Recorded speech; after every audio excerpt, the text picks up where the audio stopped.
tout le monde. Notre leçon d'aujourd'hui, c'est du calcul mental rapide qui concerne la multiplication des nombres entiers naturels. Mais pourquoi on a choisi le calcul mental? Nous trouvons chez les élèves que le calcul mental joue un rôle important pour la compréhension et la maîtrise des notions enseignées.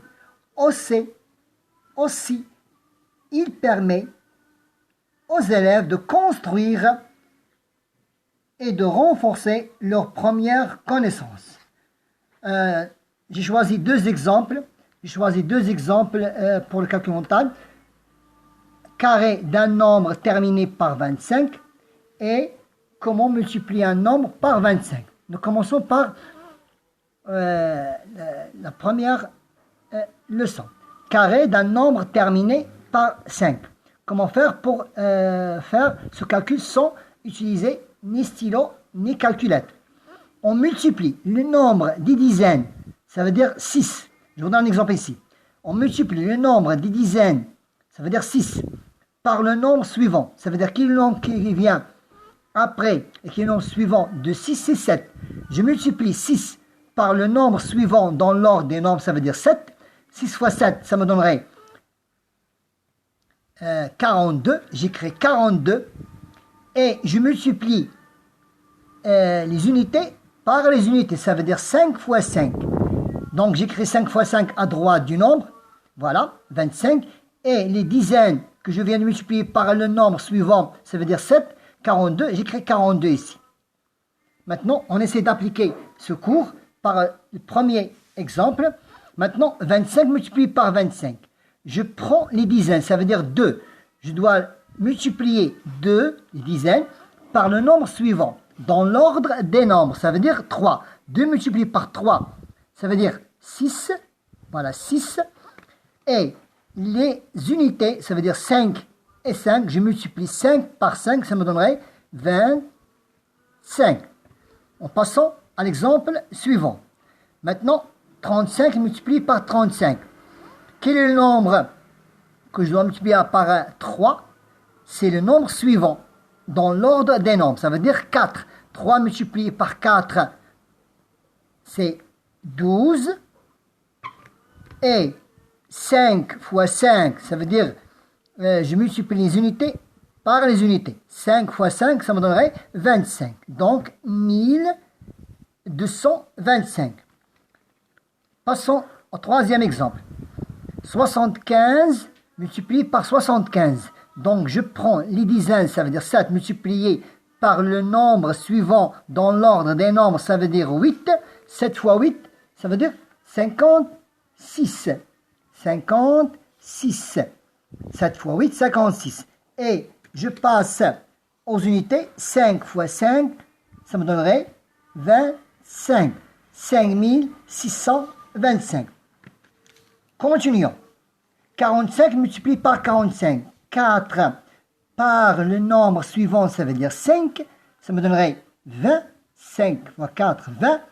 Et normalement, 5 fois 5, les unités, par les unités, ça me donnerait 25. 2025. Continuons. 95 multiplié par 95. 9.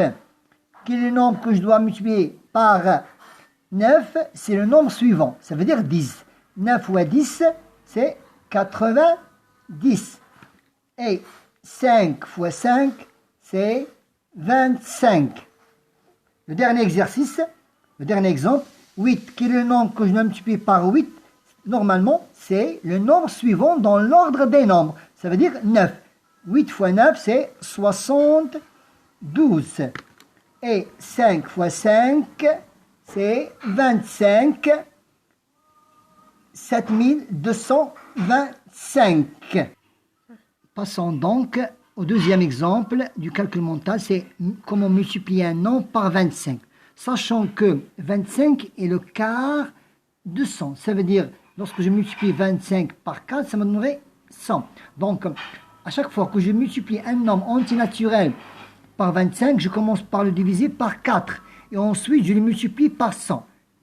je vous donne un exemple. 24 multiplié par 25. Donc, quel nombre que je dois multiplier par 4 pour me donner 24? C'est 6. Donc, je pose 6 et j'ajoute 2 zéros. Pourquoi j'ajoute 2 zéros? Ça veut dire j'ai multiplié par 100. C'est 600. Essayons d'apprendre, bien de comprendre mieux, davantage. Je vous donne un autre exemple. 48 multiplié par 25. Puisque 25 est le quart de 100, donc je prends directement 48, je le divise par 4, ça veut dire 12. J'écris 12, et j'ajoute, je multiplie par 100, ça veut dire j'ajoute 2 zéros. C'est 1200. Passons à notre exemple. 32 multiplié par 25. 32 divisé, je commence par diviser premièrement 32 par 4. Donc 4 multiplié par 8 me donnerait 32. Donc c'est 8. 8 fois 4, 32. Et j'ajoute 2 zéros en multiplié par 100. Le troisième exemple, troisième exercice. 64 multiplié par 25. 64 multiplié par 25. Je divise 64 par 4. 6 divisé par 4 me donnerait 1. Le reste, c'est 2 du 6. 2 dans le dizaine et 4, c'est 24. 24 divisé par 4, c'est 6. Donc, 64 divisé par 4, c'est 16. Et lorsque je la multiplie par 100, voilà, j'ajoute seulement 2 zéros. C'est 1600. Passons de l'autre côté de l'exercice. Ça veut dire, à chaque fois qu'on multiplie les exercices, on essaie d'apprendre davantage. 28 multiplié par 25. 28 divisé par 4, c'est 7. Et lorsque je multiplie 7 par 100, ça me donnerait 700. Voilà. 44 multiplié par 25. 44 multiplié par 25, ça veut dire 44 divisé par 4. À chaque fois, je divise par 4. Donc 44 divisé par 4, c'est 11. Et 11 multiplié par 100, c'est 1100. C'est 1100. 2008.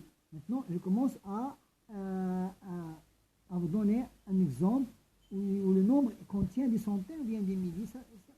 C'est plus facile. À chaque fois que vous ajoutez un chiffre, ça reste la même méthode. Donc 2008 multiplié par 25, 20 divisé par 4, 20 divisé par 4, c'est 5.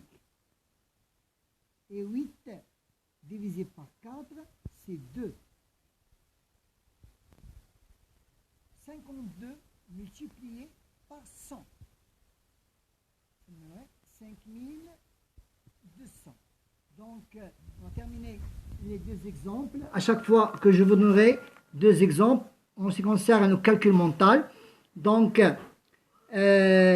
pour conclure, nous devons savoir quels sont les avantages du calcul mental. L'un des clés importantes pour progresser en calcul mental, c'est la régularité. Ça veut dire ta'aoud. C'est la régularité, comme je vous donne un exemple, comme pour une activité sportive ou musicale. Il faudra, dans ce cas-là, il faudra y consacrer environ entre 15 et 20 minutes par jour. Bonne chance!